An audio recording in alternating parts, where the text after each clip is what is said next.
Bismillah. Donald Hamilton secoua la tête d'un air abattu. Il ne me restera rien. Les estimations ne sont pas à la hauteur de tes espérances demanda Gwenna avec anxiété. Non, même pour Massey Manor et la pépinière. La propriété est classée, lui rappela Donald. Elle est soumise à une réglementation très stricte qui restreint les possibilités d'exploitation, ce qui réduit sa valeur marchande. En créant la pépinière, tu as fait un travail extraordinaire, mais ce n'est pas une activité très rentable. Malgré tout, si vendre me permet d'éviter un procès, je peux difficilement me plaindre, n'est-ce pas déclara son père d'un ton plus enjoué. Et je suis ravi pour toi, ce qui t'arrive est fantastique. Fantastique Gwenna sentit ses joues s'enflammer. Ce n'était pas le terme qu'elle aurait employé. Apparemment, son père n'avait pas saisi la nature exacte de l'accord qu'elle avait passé avec Angelo Riccardi. Dans son désir de ne pas le choquer, elle n'avait peut-être pas été assez explicite. Afin de masquer sa confusion, elle se baissa pour caresser Porky, couché à ses pieds. « Il est vrai que tu es devenue une femme très séduisante, » poursuivit Donald Hamilton avec un sourire ému. « Je ne suis pas du tout surpris que le propriétaire de Rialto t'ait remarqué. » Gwenna se mordit la lèvre. Non, de toute évidence, son père n'avait pas compris la situation. Tant mieux. Elle avait bien fait d'enjoliver la vérité en prétendant être très sensible au charme d'Angelo Riccardi. Tu pourrais lui toucher un mot de ma situation financière, ajouta-t-il d'un ton désinvolte. Peut-être pas tout de suite, mais d'ici à une semaine ou deux, par exemple. Elle tressaillit. Que veux-tu dire? As-tu pensé à ce que sera ma vie quand je n'aurai plus un seul penny en poche? Tu ne veux pas que je sois obligé de vivre au crochet de ta belle-mère, comme un gigolo? À mon âge, ce serait pathétique. Le ton indigné de son père laissa Gwenna sans voix pendant quelques secondes. Je suis désolé, mais j'avoue que la seule chose à laquelle j'ai pensé jusqu'à présent, c'est à t'éviter la prison. Donald Hamilton prit un air peiné, comme si elle manquait cruellement de tact. D'accord, mais à présent que ce risque est écarté, la vie continue. Or, je risque d'avoir du mal à retrouver du travail. Sans doute, mais je ne vois pas comment je peux t'aider. Voyons, Gwenna, quand une femme plaît à un homme aussi influent qu'Angelo Riccardi, rien ne lui est impossible. L'idéal serait que je récupère mon poste à Fernreichleder. Ton ancien poste s'exclama Gwenna effarée. Oui, non seulement ça me tirerait d'affaire, mais ça ferait taire les mauvaises langues. Gwenna fut assaillie par une vive inquiétude. Son père aurait-il perdu le sens des réalités? Papa, je suis désolé, mais je crains que ce soit impossible. Eh bien, dans ce cas, tu pourrais m'obtenir un poste équivalent dans une autre entreprise. Pourquoi es-tu aussi réticente? Cela ne coûterait pourtant pas grand-chose à Riccardi de te rendre ce petit service. Pour une fois, Gwenna fut soulagée de voir arriver Eva et ses filles. Elle n'avait pas autant d'influence sur Angelo Riccardi que le pensait son père, mais comment le lui faire comprendre? Comment lui expliquer que ses attentes étaient complètement irréalistes? Tu continues à te promener en jean et en t-shirt comme une fille ordinaire lança Pénélope d'un ton caustique. Angelo Riccardi n'a pas encore agité sa baguette magique pour te transformer en créature sexy, à moins que les haillons l'excitent. Gwenna réprima un soupir. Elle n'avait aucune envie de se demander ce qui pouvait exciter Angelo Riccardi, depuis qu'il l'avait embrassé. Elle s'efforçait de penser à lui le moins possible. Comment ce baiser avait-il pu lui faire un effet aussi dévastateur, alors qu'elle haïssait cet homme? En tout cas, tu es une sacrée vénarde, marmonna Wanda en dardant sur elle un regard envieux. Quand je pense à tous les efforts que je fais pour plaire aux hommes, vu la façon dont tu t'attifes, je ne comprends pas comment tu as réussi à attirer l'attention d'un milliardaire. C'est vraiment déprimant. Oh, il se lassera très vite, prédit Eva d'un air dédaigneux. Gwenna se leva. Il faut que j'y aille, je dois passer à la poste. Elle quitta la pièce, mortifiée par l'hostilité des trois femmes. Le mépris cinglant de sa belle-mère était particulièrement dur à supporter. Son père la suivit jusqu'à la porte. « Pense à moi, implora-t-il en la serrant dans ses bras. Le cœur lourd, Gwenna regagna la pépinière en camionnette. Malheureusement, elle ne pouvait rien faire de plus pour son père. Il faudrait qu'il s'habitue à l'idée que plus rien ne serait jamais comme avant. Même si ce n'était pas facile. Pour sa part, elle avait du mal à accepter l'idée que sa vie était bouleversée à tout jamais. Elle n'aurait bientôt plus accès au jardin dans lequel elle avait grandi, et la pépinière qu'elle avait créée risquait fort de disparaître, sans compter qu'elle allait être obligée de déménager. Son portable sonna au moment où elle finissait de ranger dans la réserve les graines et les bulbes commandées par correspondance et qu'elle venait de récupérer à la poste. En voyant s'afficher le nom de son correspondant, elle se détendit et regagna la boutique, un large sourire aux lèvres. Son ami, Toby James, qu'elle avait connu lorsqu'ils étaient encore étudiants, lui annonça qu'il se trouvait en Allemagne, architecte paysagiste. Il avait acquis une réputation qui dépassait les frontières et partait souvent en mission à l'étranger. Ainsi elle le voyait beaucoup moins souvent qu'elle ne l'aurait souhaité. « On m'a mis au courant pour ton père, déclara Toby. Tu dois être effondré. Pourquoi ne m'as-tu pas appelé? Je ne voulais pas t'ennuyer avec ça. M'ennuyer? Voyons, Gwenna, les amis sont faits pour ça. Combien de fois ai-je pleuré sur ton épaule? Une seule, répondit-elle avec un pincement au cœur. Heureusement, papa ne devrait pas être poursuivi. Mais Massey Manor et la pépinière sont en vente. Quelle catastrophe! Je n'arrive pas à y croire. Gwenna ne put s'empêcher de sourire. Elle imaginait bien Toby, navré pour elle. Se passant nerveusement la main dans les cheveux, châtain aux yeux verts, il était très séduisant et plein d'humour. Ils avaient de nombreux points communs et elle s'entendait à merveille avec toute sa famille. Malheureusement, il n'y aurait jamais que de l'amitié entre eux. Toby était homosexuel. Elle était déjà amoureuse de lui lorsqu'elle l'avait appris et jusqu'à présent elle n'avait encore rencontré aucun homme capable de rivaliser avec lui. À quelques mètres de la boutique, Angelo Riccardi descendit de sa limousine. Il promena un regard dédaigneux sur les deux serres et le bout de terrain qui constituait la pépinière, puis se dirigea vers l'entrée de la boutique. Il vit Gwenna avant de franchir le seuil, vêtue d'un t-shirt blanc et d'un jean cigarette qui gagnait des jambes interminables. Elle discutait au téléphone appuyée contre le comptoir. Son superbe visage était illuminé par un sourire éclatant. Un jour, il aurait droit lui aussi à ce genre de sourire, se jura-t-il aussitôt. J'ai l'impression que ça fait des siècles que je ne t'ai pas vu. Tu me manques, tu sais. Angelo se figea sur le seuil. À qui parlait-elle, son amant? Les yeux brillants, la voix rauque, elle riait sans arrêt. Tout le portrait de la femme amoureuse en train de flirter. Il crispa la mâchoire, surpris d'être aussi contrarié. Pour l'instant, il n'y a pas grand-chose de plus à dire, déclara Gwenna, qui s'était bien gardée de parler à Toby de l'accord qu'elle avait passé pour éviter la prison à son père. Je te raconterai la suite à ton retour. Au même instant, elle leva les yeux et faillit lâcher son portable. Angelo Riccardi. Que faisait-il là? Toby, il faut que je te laisse. Je suis à la boutique et quelqu'un vient d'arriver, bafouilla-t-elle avant de couper la communication. Qui est Toby? Demanda Angelo en franchissant le seuil. Un ami. Gwenna remit son portable dans sa poche, puis demanda d'un ton qu'elle espérait désinvolte. Que puis-je faire pour vous? À son grande âme, elle avait beaucoup de mal à respirer normalement. Tout son corps vibrait, son cœur battait à tout rompre, de lents frissons la parcouraient, et les pointes de ses seins se hérissaient contre les tissus de son corsage. Pourquoi cet homme odieux lui faisait-il un tel effet? Se demanda-t-elle avec désespoir. J'aimerais que vous me fassiez visiter la propriété, déclara-t-il. Il n'y a pas grand-chose à voir. Peu importe. Angelo fronça les sourcils en regardant le comptoir sur lequel étaient posées des coupes de verre remplies de pétales de fleurs séchées. C'est ça qui sent aussi fort? Oui, ce sont les échantillons des pot-pourris que je confectionne. Ils se vendent très bien. Les gens viennent de très loin pour en acheter. Devant la mine dédaigneuse d'Angelo, Gwenna sentit son cœur se serrer. Son manque d'intérêt était manifeste. Nul doute qu'il ne prendrait pas la peine de conserver la pépinière. Elle appela Porky, qui se trouvait dans la réserve. Le petit chien se dirigea tout droit sur Angelo, renifla ses chaussures, puis se précipita dehors en aboyant furieusement. Gwenna vit alors deux voitures garées à quelques mètres de la pépinière et deux hommes vêtus de noir qui surveillaient manifestement les alentours. Elle se tourna vers Angelo. Qui sont ces gens? Mes gardes du corps. S'efforçant de masquer sa surprise, elle décida de les laisser se débrouiller avec Porky, qui continuait d'aboyer en leur tournant autour. Seule une toute petite partie des jardins est exploitée, déclara-t-elle. J'utilise l'ancien potager pour exposer les plantes que je cultive dans leur milieu naturel. Elle s'interrompit brusquement alors qu'Angelo lui prenait la main. Il examina ses pommes rugueuses et ses ongles abîmés. Quand j'ai appris que vous aviez créé une pépinière, je ne me suis pas douté que vous vous chargiez vous-même de tout le jardinage. C'est ce qui me plaît le plus, répondit-elle, au supplice. À présent qu'il avait vu ce qu'il voulait voir, il aurait pu lui lâcher la main. Non? Vous menez une vie bien morne. Ce n'est pas mon avis. Mais vous avez du caractère.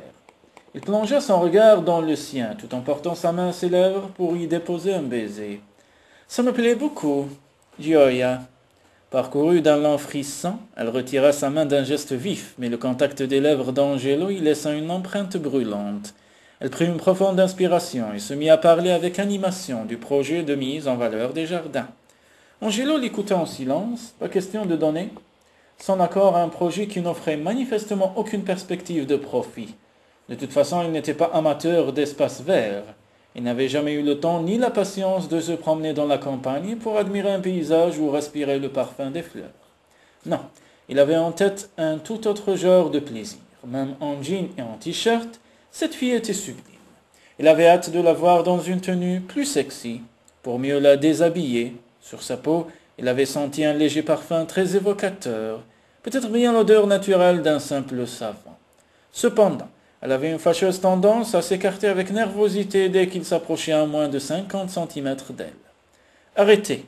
Elle tressaillit. « Arrêtez quoi ?»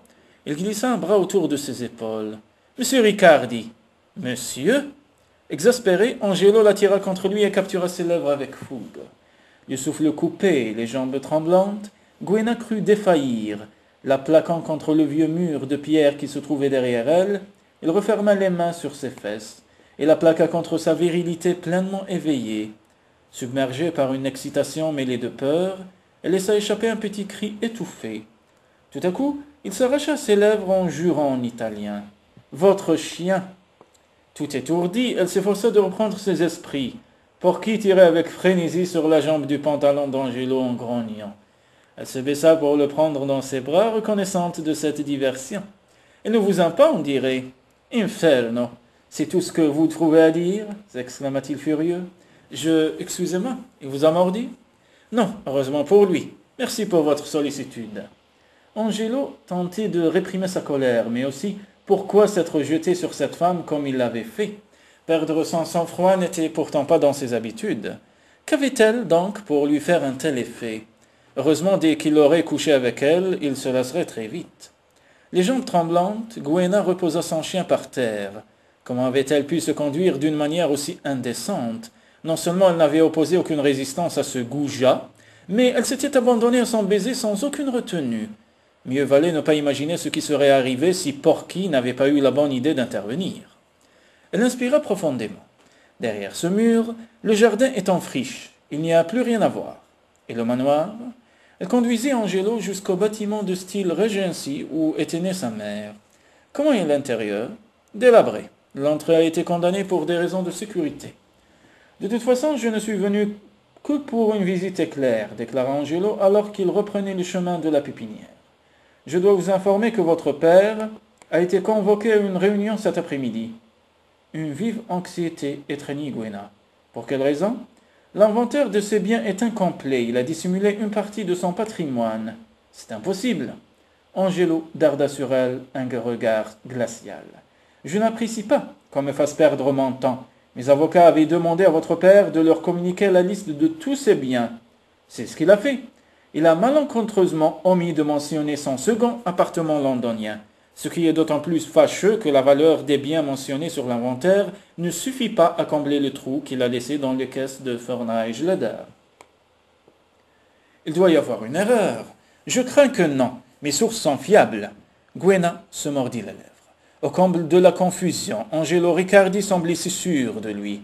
Je ne sais vraiment pas quoi vous dire. Ne vous inquiétez pas, notre marché tient toujours. Votre père me cédera les biens figurant sur l'inventaire et nous en resterons là.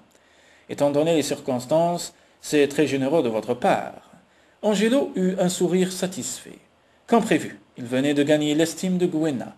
Et de toute façon, Donald Hamilton avait commis au moins un autre délit, qui finirait par être découvert. Il n'échapperait pas éternellement à la prison. Mon père est plus inconscient que malveillant, ajouta-t-elle d'un air contrit. Je ne sais pas ce qui lui arrive, peut-être est-ce la crise de la cinquantaine. Sincèrement, j'ai du mal à comprendre sa conduite. Cependant, je peux vous assurer qu'il a été un père merveilleux et s'est également beaucoup impliqué dans la vie du village jusqu'à ces derniers temps. C'était un homme très apprécié. De toute évidence, elle était sincère, songea Angelo en l'observant attentivement, ce qui la rendait encore plus fascinante et très vulnérable. D'ici à quelques mois, elle aurait perdu toutes ses illusions. À cette pensée, il eut un pincement au cœur. Que lui arrivait-il ? Se demanda-t-il aussitôt avec agacement. Il n'avait aucune raison de s'apitoyer sur le sort de cette jeune femme. J'ai prévu un logement pour vous, déclara-t-il. Elle tressaillit. Un logement, un appartement à Londres, au dernier étage d'un luxueux immeuble. Y a-t-il un jardin?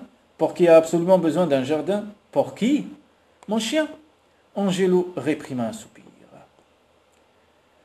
Je paierai son séjour dans un chenil. Oh non, il faut qu'il reste avec moi, il refuse de manger quand je ne suis pas là. Je sais que ça peut être difficile à croire quand on n'a pas l'habitude des animaux, mais il est très émotif. Angelo baissa les yeux sur le chien, qui creusait la terre avec enthousiasme. Pas question de cohabiter ne serait-ce que quelques heures avec cette horrible bestiole. Il ira au chenil. Mon assistante sélectionnera le meilleur. Mais si je ne suis pas avec lui, il ne mangera pas. C'est ridicule. Pas du tout. Inutile d'insister, je suis contre les animaux en appartement. Gwenna fut submergée par une profonde détresse. 2 ans plus tôt, alors qu'elle était partie en vacances, Porky s'était laissé mourir de faim. À son retour, il n'avait plus que la peau sur les os. L'année suivante, Toby l'avait aidé à obtenir un passeport spécial pour qu'il puisse voyager avec elle. Depuis, elle ne s'était jamais séparée de lui. Serrant les dents, elle refoula ses larmes. La perspective de vivre sans Porky était déchirante, mais pas question de trahir son désarroi. De toute façon, il y avait de grandes chances pour que ça ne dure pas longtemps. Nul doute qu'Angelo Riccardi se lasserait très vite d'elle. Elle releva le menton.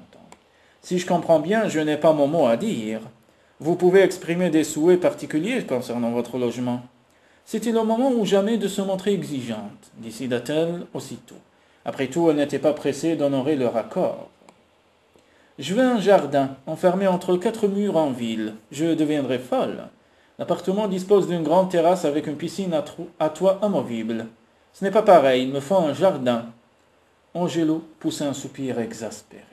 Un jardin, bien sûr. C'était faisable, mais il faudrait prendre de nouvelles dispositions et repousser de quelques jours l'installation de Gwenna à Londres. Or l'attente devenait de plus en plus insupportable. Il brûlait de posséder enfin cette beauté mystérieuse depuis leur première rencontre. Il était régulièrement assailli par des visions d'un érotisme torride qui l'empêchait de se concentrer sur ses affaires. Ça ne pouvait plus durer, mais si elle voulait un jardin... D'accord. Tenez-vous prête à me rejoindre à Londres, à tout moment. À tout moment. Gwenna pâlit. Mon Dieu, elle n'était pas prête du tout. Comment avait-elle pu accepter un arrangement aussi insensé? À présent, elle prenait toute la mesure de l'épreuve qui l'attendait. Comment allait-elle la supporter? Inutile de vous donner des airs de martyr, ajouta Angelo d'un ton crispé.